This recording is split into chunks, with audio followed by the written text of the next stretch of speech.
Hi, and welcome to another episode of Social PR Secrets. My name is Lisa Beyer, and I will be your host. Today's guest, I want to welcome Mickie Kennedy. He has been a regular in my inbox for more than 10 years.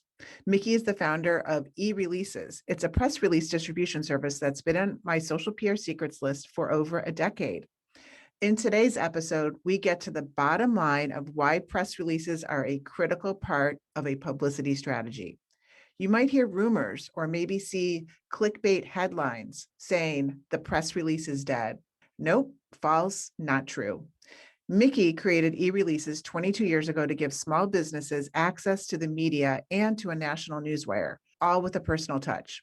Listen in on why, and more importantly, how press releases are the backbone of earned media and a proper PR campaign. Mickie and I share actionable tips on how to optimize your digital PR results in Google and also with the media. Welcome, Mickie, and get ready to take notes or head over to the show notes for all the resources you need to level up and earn more media.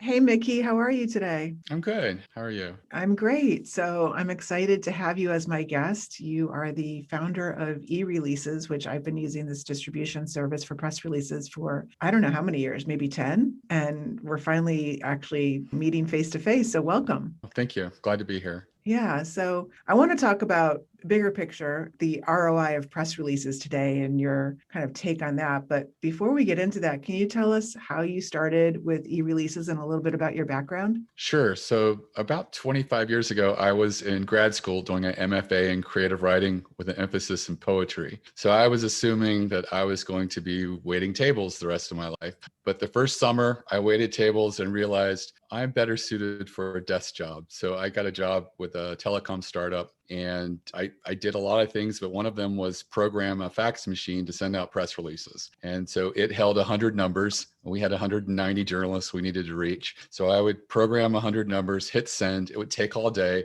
The next day, I'd delete those numbers and put another 80 or 90 in and hit send again. And because we were publishing numbers and statistics, we started to get phone calls from journalists saying, could you just send us that as a Word document and email it over? And that's when the light bulb went off and said, email seems a natural way to send releases out. And so I spent about a year contacting journalists and asking if I could send them press releases by email. And almost all of them said yes. I mean, I guess that was about 23 years ago, quite novel. And so when I launched, I had almost 10,000 journalists in my database that I sent to. And over the years, PR Newswire reached out to us and said, hey, you should also send your releases through us. And I'm like, well, my customers are paying $200 to $400 on average each, and you're charging $1,000 to go out national. And so we went back and forth. One of the things that we did was schedule all of our releases by default for next business morning. And that allowed their overnight team that really didn't have much to do to work on our releases. So there wasn't the additional labor. And so all of our releases get a custom US national distribution over PR Newswire,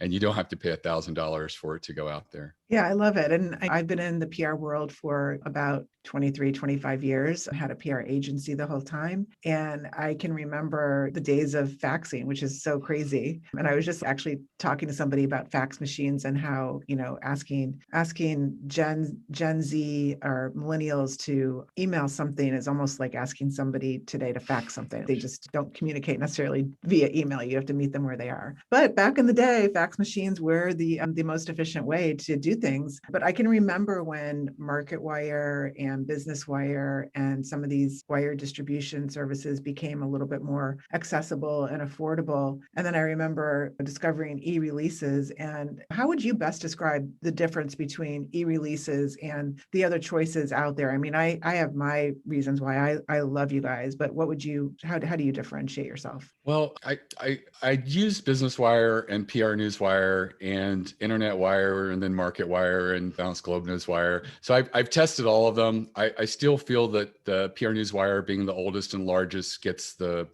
most coverage. But I do think that BusinessWire has gotten pretty comparable. I think Globe Newswire still has a ways to go, at least for me in my experience with non-stock related press releases. But that being said, I'm sure all the news wires are good. They do a pretty good job of getting you out there broadly. But at the end of the day, it's what you're sending out, the actual content, that determines whether you're going to get major coverage or not. Yeah. And I mean, what I love about e-releases is that I feel like it's a great blend of journalists that actually subscribe. And I know that they receive the press releases because I get responses from them. And then it gets indexed by Google, which journalists are starting or ending their search with Google to begin with. So you want to get in Google. So I really love it because it's budget friendly, and it's also a perfect blend of reaching the actual journalists and then reaching Google and your audience that would be searching on Google. Right. But as far as a press release is concerned, there's this kind of always this debate, are press releases dead? Is SEO dead? And can you just kind of break down in your words the purpose of a press release to start out with? Yeah, I think the purpose is just to get an announcement out to the media with the hopes that they will feel it's interesting enough that they'll want to share with their audience and turn it into an article. I've seen a preoccupation in years past where there was this Cold War between the news wires trying to get more syndication of your press release, where that press release be replicated on several different websites. And it got to the point that people thought that was the goal of a press release. And they've backed off now, and they're moving away from that. But the real goal is to have articles written about you, or to be interviewed for radio or TV or something. It could even be a podcast or a blog. And I've even seen some social media influencers in the fashion industry that are taking releases and promoting that on their channel. So it is many varied thing, but it is something that works well, and I think it continues to have a life as long as it works. And it does seem to be a place that a lot of journalists pull material from. I know some people like Help a Reporter Out or Harrow, but there's a lot of noise there. And the people that I know who used it, most of them have stopped because the competition's too great. When you have they're looking for one small business and you have 400 to 500 people all submitting that they'd be good candidates for it, the odds are no longer in your favor. But in the case of the average journalist, they don't have the time to take every story they're working on and build a Help a Reporter Out. They're just perusing the industry news feeds and just seeing what's out there that they could develop a story for. And so press releases, I think, still serve that purpose, and it's still a great way to reach journalists directly. Totally agree. And there is a place for personalized pitching and reacting to the Help a Reporter Out or the media. They'll put out something that they're looking for, somebody to interview. And then there's the balance of using paid distribution like e-releases to get the word out very quickly through search and also directly to the journalist. So kind of talk about the paid distribution side and what does that look like? How somebody isn't familiar with the paid distribution like e-releases. How does that work? So in our case, we send the release to the subscribing journalists directly through email. And then the other component is the newswire distribution that's through PR Newswire. And that's mostly electronic, syndicated to newsrooms. Used to be intranets that would pull up on their computers and stuff like that. Now there's a lot of login access where journalists can go in, just view the fashion feed if that's what they cover. And the great thing about it is they can customize it. So they can put in, I only want these keywords, or I want to exclude certain keywords, so that the feed becomes very relevant for them. And it makes it something that they go back to again and again and review when they're looking for a story idea and looking for someone who might be a good fit for writing about. How do you make sure that you have the most current media and journalists kind of connected with e-releases and they're on the back end of the distribution? Is there some sort of a process you go through every couple months to make sure that everybody's current? Sure. So what happens is as soon as the email bounces, we try to reach out and figure out who they've been replaced with. We do have access to Cision's database, so we can look in there and try to do some research and stuff like that. I find that that's the most important, because generally when someone leaves, someone else has been placed in charge. So they're used to a transition. So if you say, hey, I used to send releases to Bob Evans, who would I send that to now? And they say, send them to me. So we find that works really well. But it is something we just stay on top of weekly, because we don't want those to get really old or anything like that. You must see a lot of press releases come through on a daily basis from all different types of brands and businesses of all sizes. So tell us some of the tips that you can give to our audience on what are some of the strategies today that really work, and what do you see that's being done that is really kind of not working? Right. So the press releases I hate the most are the ones where it's a new hire and they're not very strategic. Outside of maybe a trade publication in a local newspaper, there's probably not that many people who are interested in this new hire, with the exception if it's an important news hire or it's someone who's really well known in the industry or something like that. That would be a big exception. But I see so many people pay for a release like that to go out, and I just feel like, sending out a release is not cheap. So try to do something a little more strategic. What I've been really excited about over the last couple of years is I've taken a lot of clients that either aren't having results or I know that they're not going to have a lot of results, and get them to do something where they sort of create the news. And a good way to do that is to build a survey or study and get that out there. And generally, if the media sees a few hundred responses in a survey, they'll publish it, whether it's statistically accurate or not. But we had a Pennsylvania auto repair shop that had lost its website because they were paying for a brochure page with their yellow page ad, and that went away. And so they put a new website up and they weren't ranking in any searches. So they had been told by an SEO guy that to get some links from authority sites, automotive industry would be good. So that was their goal. And so we put together, I had them do the survey, but I advised them on what to do. And I told them to partner with a local or independent auto trade association. The small ones don't get a lot of love and they love to be promoted. So if you say, hey, I've got this survey, will you send it out to your members? I can mention you, even co-brand you in the press release I'll be issuing. That really excites the small independent trade associations as opposed to the big ones. And so they did that. They got several hundred responses. Another suggestion I have is always throw 2 left field questions in there that are a little odd. Generally, those are the ones that work out. And in their case, it was just an open field that said, what's the strangest thing someone left in a car while it was being repaired at your shop? And we had a list of, I think, over 50. And those were the things that got picked up. They didn't pick up all 50. Some picked up 25, some picked up 10, but they just loved it because there's a story behind every one. A boa constrictor, someone called the shop and said, we left grandma in the car. And they're like, there's nobody in the car. And they're like, well, it's an urn in the back. And so her memorial's tomorrow. So we really need to get that. So there were a lot of little entertaining stories like that. They entertain, they delight. There's also other numbers that the study produces, but it's a way for a local auto repair company to basically manufacture news. And they got picked up in almost 10 auto trade publications, which was really good for them. Even their local newspaper ended up picking it up. And so it was a big win for them. And so that's something that I feel that's strategic. And that's something that anyone can do with minimal effort. I mean, there's SurveyMonkey, there's Google Forms. They handle the processing. So you don't have to add stuff up or pull out your calculator. It makes it really easy to sort of put you in charge of putting a study together. And if you are a little creative with the questions, you can really get some mileage out of it. And I think that's where I use my creative writing background,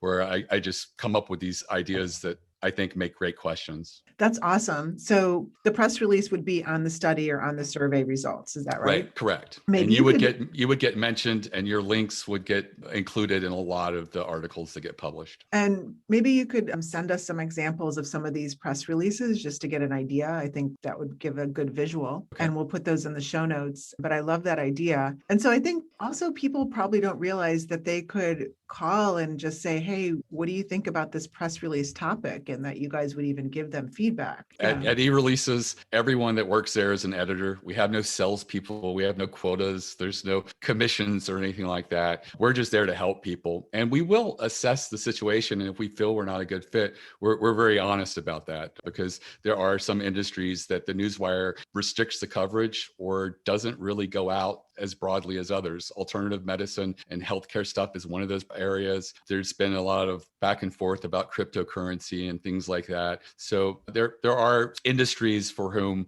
we may not be a good fit, and we're very upfront about that, or we let you know that the distribution may not get as large of a play as a result of that. And we look at releases, we look at the ideas you have or the things that you're considering, and we can definitely provide some positive feedback or some feedback that we feel would ultimately help you. Yeah, I love that. Hello? Oh, wait, is this thing on? Hi, it's Lisa Beyer. I just wanted to tell you really quick. I'm launching a course called Modern PR Secrets, and I wanted you to be the first to know. You can check it out at thebuyergroup.com under resources. Now let's get back to this interview.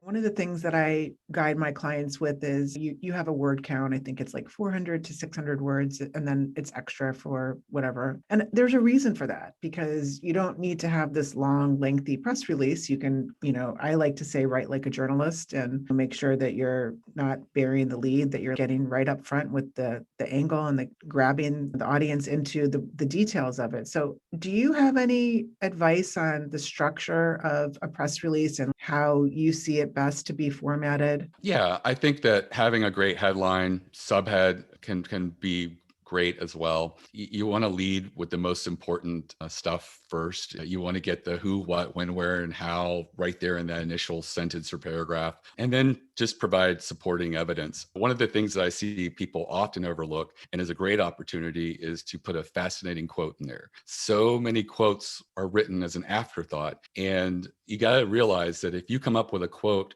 that is just rolls off the tongue or is just really powerful, a journalist will not paraphrase it. And that's a great way to anchor you in a story. I've seen lots of stories where a managing editor looks at the article and says, "This is a great article, but why'd you mention this unheard of company in here?" And he crosses them out. And they were the inspiration for the story, and they just got removed. But if there's a really compelling quote, they're going to say, "Oh, I see why you wrote about this little unknown company, because that's a fascinating quote. That's a really good quote." So they're not going to ever pull you out of the story. But it does break my heart. We've had that happen more than once, where someone comes up with this great idea, sends out the release, and then an article gets published just a few days later. And you know that that's where it came from, but the company's not mentioned at all. And I always say it's not a conspiracy. It largely just went up the chain and got removed by a managing editor. Yeah, it just got edited out. And I heard somewhere also that when you're providing quotes or being interviewed, whether it's a press release or a live interview, or even in writing, like emailing back your interview answers, that the ones that get actually quoted the most are the ones that give the least generic, the least vanilla answer, something that's totally out of the box that not every other person being interviewed is saying, and to be really different. And Specific or contrarian, or Mhm. just elevate the conversation and include something that you may not think of initially or may not be as obvious. Yeah, yeah. And that's one of the things that I'm always editing, I feel like, in press releases. And, the CEO or whoever's being quoted, a lot of times they're not even writing the quote. It's just being written for them. And it's because it's generic because of that. It's safe. It's so safe that you're saying it's not going to get picked up because it's Right. just safe. And then the CEO looks at it and says, okay, that's approved, instead of rewriting it and, like you said, making it super interesting or throwing a statistic in there or something like that. Sure. What are some other tips that you can share to get a better return on your investment with press releases? I think one thing that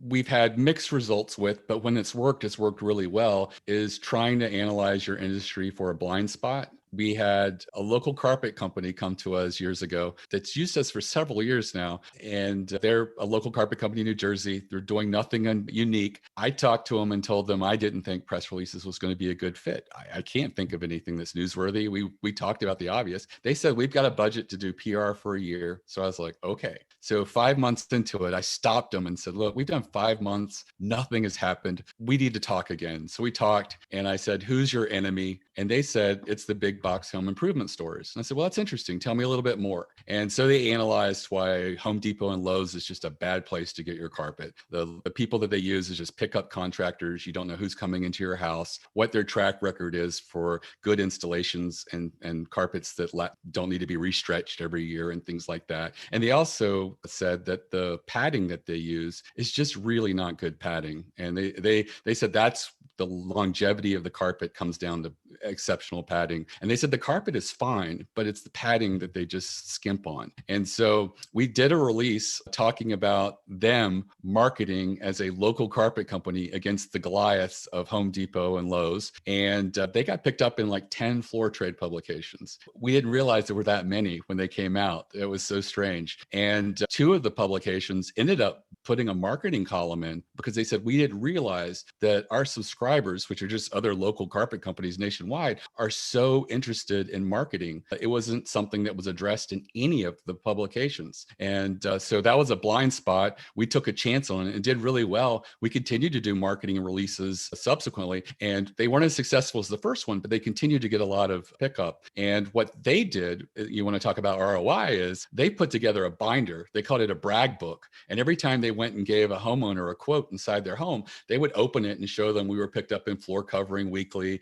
this publication, this publication. And then they would say what they've always said, we may not come in as the cheapest, but all of the people that install for us are salaried and they receive benefits, and we know who they are. They often work for us many years, and the quality of installation is exceptional. And in addition to that, we use a superior padding that the big box home improvement stores doesn't use. And we really feel that that makes a difference on the longevity of your carpet. They said they've always said that, but after having the credibility that comes from all of these clips, that more people must have believed it, because their conversions went up almost 20% just by including that brag book. And so it made it so much easier for them having that collateral there, going into someone's home and just making people feel, I'm really comfortable with working with this company. They are recognized by so many people that obviously they're a great outfit, and that's someone that I want installing carpet in my home. That's a great, great story of ROI. I really love that. And I love the keyword that you just used, credibility. And that's one of the definite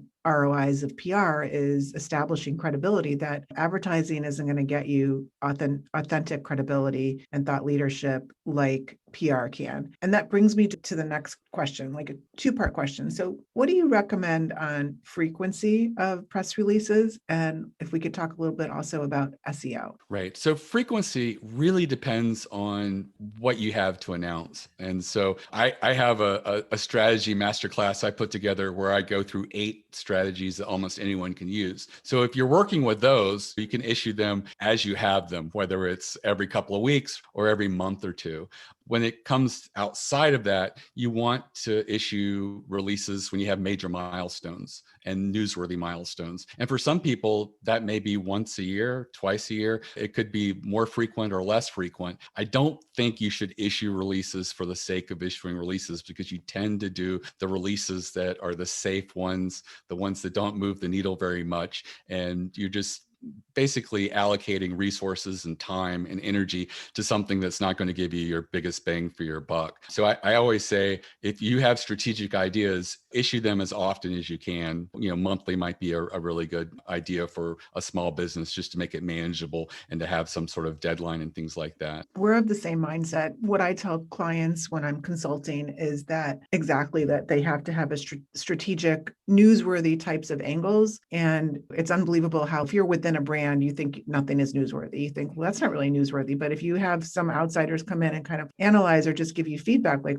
I could find 5 newsworthy things a month for some of my clients that, then they just need to help prioritize what they think would be the most newsworthy for their audience. So I like to recommend once a month to do a paid distribution, but it has to be newsworthy. And that's also a way to consistently stay in front of your audience and the journalists and get indexed in Google once a month. I mean, Right. that bringing us to the SEO question, and what are your thoughts and tips on that? From SEO, I use the example of the Pennsylvania local auto repair place. They had a new website and they just weren't appearing in any of the searches locally. As soon as they got about 10 auto industry trade publications to pick them up, the difference was in about 90 days, they started to appear as the top search result for their local area, auto repair and stuff like that. So, when you get those strategic links from places that are of high authority within your industry or newspapers and things like that, that really means a lot. And that sends a signal to Google that you're important. And the funny thing is, Google will actually give you link credit when there's no URL. Google patented this years ago, and a lot of SEO people know it, that if, New York Times publishes an article about e-releases, press releases, they can contextually tell that they're talking about me based on the keywords and the context of the story. And so I'll get credit as if there's a link from the New York Times to me, even though there isn't. And so that's one of the really cool things about SEO that happens with press releases that are out there. That being said, when you issue a release, you want to be comfortable that it's optimized for SEO. So it'll show up in Google News and other places like that. And that's one of the reasons I like working with the Newswire, because they follow the best practices for SEO and things like that. I know some people aren't happy that the links in these press releases are no follow links, but Google had asked that because they know that these releases are duplicate content, and it just makes it easier from them to differentiate that this is a press release and not an original article or something like that. Right. And me seeing the back end, I always like to look at Google Analytics. And even though there are no follow links, you're still getting very high quality referring traffic from these press releases, because the people that are reading them are obviously targeted and interested and spending time then on your website, wherever they're being directed to. So that's what I love about it. And I also always recommend to clients that they should pay the extra to include the visuals. I think it's like $150 extra to have 2 visuals to help give a little bit more impact. There's a lot of studies. I think PR Newswire was one of the studies that visuals help get more exposure, more visibility in search and also in social. So do you have any tips on the visuals? Yeah, I say you always want to include images. You can do 2 images for free with us, but they get turned into links. The paying the additional for the embedding, make sure that on some syndicated sites that the image actually displays and is included within the actual article. And I say it's really important because we're becoming more visually aware as things migrate online. And I think that you want to include as much significant content as possible. I think that given the option of a logo and 2 compelling images, I would go with the 2 compelling images over your logo. Someone can always get that off their website or something like that. One thing I've seen that's worked really well is infographics, using a press release and having a really powerful infographic. I've seen that work really well for a couple of my customers, where it really reached a life of its own out there, having that. So that's another thing to think about. Do you have an infographic? Is there something that you're releasing for which an infographic built on it would be really interesting? But that is a rabbit hole. And I know that you can get really consumed with an infographic because they take so much time and energy, and they can be really expensive for having a good designer come up with it. So I say just put 2 really great photos together. But if you are ever open to an infographic, or you happen to have one that's handy, that might make some great collateral to include. Yes, I totally agree. And infographics can be simple too. They don't have to be as complicated, but some of them are definitely very complicated. But the investment pays off, you know. Well, Mickie, I really appreciate your time. And can you share with us a little bit about your course that you just launched and what people can expect from it? Sure. I have a free master class that breaks down 8 press release strategies that anyone can use, depending on how non-newsworthy they feel they are, to come up with a really compelling press release. And hopefully using that, you can come up with a PR campaign of several releases to give PR a try and see if it'll work for you. It's at .com/plan, PLAN, and it's completely free. I'm trying to get my customers to actually watch the thing. It's less than an hour, so that they can start sending more compelling releases and get more media attention. Awesome. Well, if you like this interview, definitely check out Mickie's course. And Always eReleases has all kinds of ebooks, and your email newsletter is also very good. And you also always have some sort of a special every once in a while that I always take advantage of. So definitely check out eReleases if you haven't. And Mickie, thank you so much for joining us in Social PR Secrets today.